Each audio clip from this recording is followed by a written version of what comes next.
Tribunal থেকে আমাদের সাথে সরাসরি যুক্ত হচ্ছেন সহকর্মী মাসুদুর রহমান। চলে যাচ্ছি মাসুদের কাছে। মাসুদ,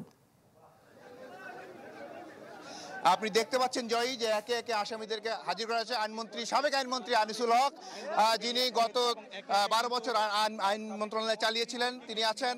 একে একে শাহজাহান খান, ফারুক, সাবেক বাণিজ্যমন্ত্রী হাসানুল হক ইনুকে দেখতে পাচ্ছেন। একে একে আসামিদের সবাইকে কিন্তু হাজির করা হচ্ছে। আজকে মোট 12 জনকে হাজির করা হবে।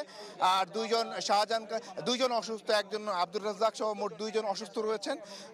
শাহজাহান খান অসুস্থ রয়েছেন। আর আপনি দেখতে পাচ্ছেন যে যাদেরকে যে সমস্ত আসামিদের আনার কথা ছিল, এদের মধ্যে সর্বপ্রথম আনা হয় গোলাম দস্তগীর গাজীকে। এখন আপনি দেখতে পাচ্ছেন যে কামাল আহমেদ মজুমদার, সাবেক মন্ত্রী, তিনি নামছেন গাড়ি থেকে। এরপর সালমান এফ রহমান, যাকে বলা হয় গত 15 বছরে শেয়ার বাজার কেলেঙ্কারির অন্যতম হোতা সালমান এফ রহমান, তাকে আপনারা দেখতে পাচ্ছেন। এরপরে রয়েছেন সাবেক প্রধানমন্ত্রী, সাবেক উপদেষ্টা তৌফিক ইলাহি চৌধুরী। ঠিক পেছনেই রয়েছেন সাবেক একজন সচিব রয়েছেন জুনায়েদ আহমেদ পলক, যিনি আইসিটি প্রতিমন্ত্রী ছিলেন। এবং একে একে সব আসামিদেরকে কিন্তু জাহাঙ্গীর আলম, যিনি স্বরাষ্ট্রমন্ত্রী ছিলেন, মোট 12 আসামিকে আজকে এনে হাজির করা হয়েছে। আমরা এখন পর্যন্ত যতটুকু জানতে পেরেছি 10:30টায় আন্তর্জাতিক অপরাধ ট্রাইব্যুনাল বসবে।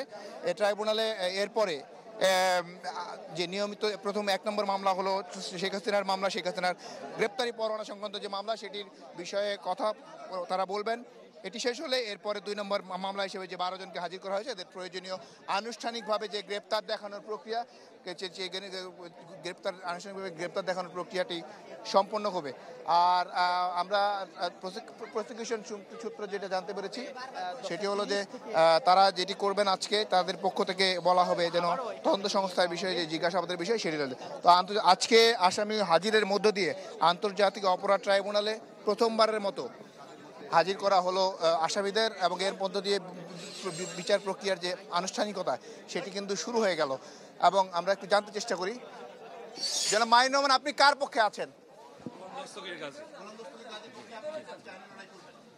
যারা আসামি রয়েছেন তাদের অনেকেই কিন্তু এরই মধ্যে আইনজীবী নিয়োগ করেছেন। উনি গোলাম দস্তগীর গাজীর পক্ষে এসছেন। মোস্তাফিজুর রহমান খান ব্যারিস্টার, উনি ফারুক খানের পক্ষে লড়বেন। সাবেক আইনমন্ত্রী আনিসুল হক একজন আইনজীবী নিয়োগ করেছেন, তার পক্ষ থেকে একজন আসবেন। এবং মোটামুটি সকলেই যারা আন্তর্জাতিক অপরাধ ট্রাইব্যুনালে আজকে যাদেরকে হাজির করা হয়েছে, প্রত্যেকেই কিন্তু তাদের পক্ষে আইনজীবী নিয়োগ করেছেন।